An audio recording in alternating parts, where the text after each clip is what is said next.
আমরা পড়েছি তো যে কোষ কাকে বলে, কলা কাকে বলে আর অঙ্গ কাকে বলে, তাই তো? আচ্ছা তাহলে একটু বলতে পারবে যে কোষ কাকে বলে? আগের দিনই বলেছি, তুমি তো এসেছিলে। কাকে বলে কোষ? ভুলে গেছো? আচ্ছা আমি তো মনে করিনি তাহলে, তাই তো? আচ্ছা তাহলে কোষ আমরা কি বলেছিলাম যে কোষকে আমরা গঠনগত একক বলি তো ও কার্যগত একক বলি, তাই তো?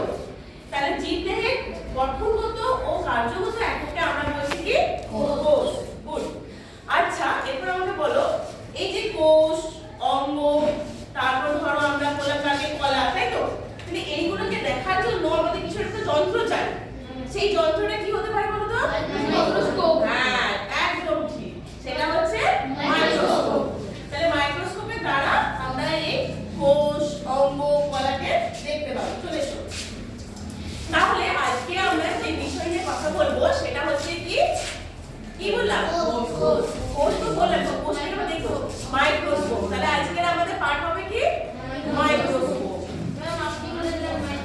হ্যাঁ ওইটা ঠিক, একদম ঠিক। আমি বলেছিলাম যে আজকে দেখাবো, কিন্তু আজকে স্যার আসেননি, সেই কারণে আজকে দেখাতে পারছি না। হ্যাঁ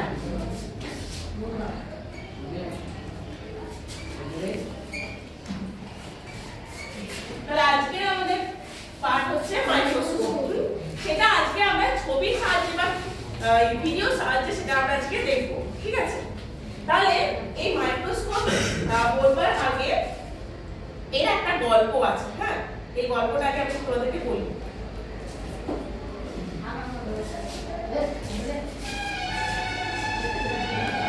এই দেখো, এনাকে দেখতে পাচ্ছ? হ্যাঁ ইনি হচ্ছে একজন খুব বড় বিজ্ঞানী। তার নাম হচ্ছে কি? Robert Hooke. ঠিক, একদম ঠিক, এনার নাম হচ্ছে রবার্ট হুক।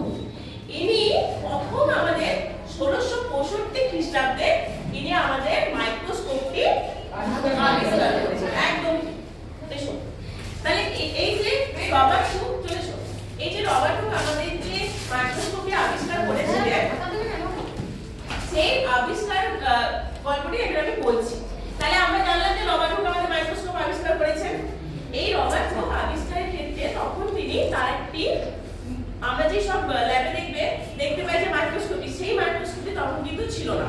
রবার্ট হুক নিজের থেকে তিনি একটা মাইক্রোস্কোপ তৈরি করেছেন। তাই সেই ছবিটা আগে আমরা দেখে নিই।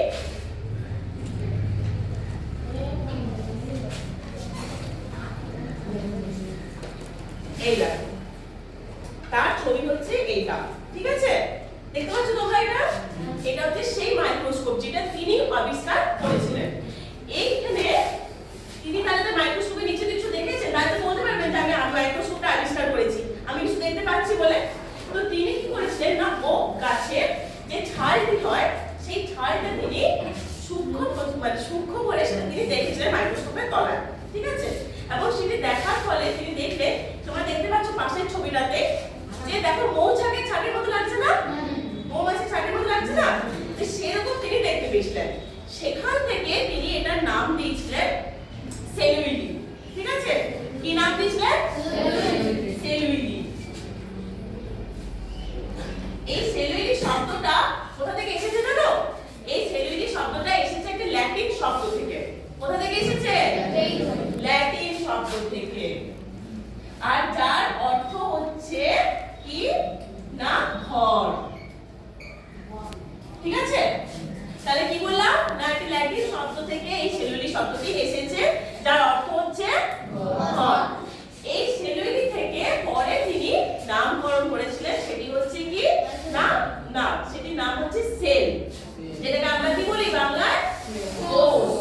মানে এখান থেকে এই শব্দটি এসেছে, যার নাম হচ্ছে সেল, যাকে আমরা বলছি কোষ। তাহলে জানলাম যে কোষ শব্দটি কোথা থেকে এসেছে, তাই তো? গল্প করবে না, শোনো কথাটা কি বলছি। এরপর 1674 খ্রিস্টাব্দে আবার লুইস ফক বলে একজন বিজ্ঞানী ছিলেন, ঠিক আছে? তো তিনি কি করেছিলেন, এখানে তিনি একটি মৃত কোষের একটা জিনিস দেখেছেন। গাছের ছালটা কি আমাদের জীবিত নয় তো? তাহলে তিনি আমাদের রবার্ট হুক একটি মৃত কোষে দেখেছিলেন মাইক্রোস্কোপের তলায়। ঠিক সেরকমই লিউয়েনহফ কিন্তু একটি জীবিত কোষ দেখতে পেয়েছিলেন মাইক্রোস্কোপের দ্বারা, এবং সেটি উন্নত হয়েছিল আরো।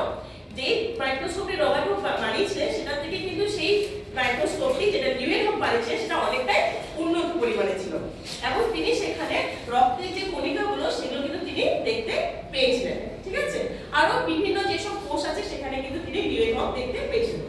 তাহলে আমরা এইটুকু বুঝতে পারলাম যে মাইক্রোস্কোপের আগের কি ইতিহাস আছে সেটা আমরা জানতে পারলাম। তো তাহলে আমরা কি জানতে পারলাম প্রথমে, যে এই মাইক্রোস্কোপটি কে তৈরি করেছে? Robert Hooke. আচ্ছা, তারপর উনি কোন গাছ থেকে তিনি ছালটি নিয়েছিলেন? ওক গাছ থেকে। একদম একদম সঠিক উত্তর দিয়েছিল উনি। আচ্ছা, এবার বলো যে এই পুরোটা জানার পর এবার আমাদের জানতে হবে যে মাইক্রোস্কোপের কত ধরনের কি কি ধরন আছে, তাই তো? তাহলে মাইক্রোস্কোপ কে আমরা ভাগ করেছি তিন ধরনের। কি কি তিন ধরন সেটা এবার আমরা দেখবো। হ্যাঁ, এতদূর যে বললাম তো বুঝতে পেরেছো সবাই? কোনো অসুবিধা আছে? আচ্ছা আচ্ছা, এরপর দেখো এই ছবিটা দেখতে পাচ্ছো?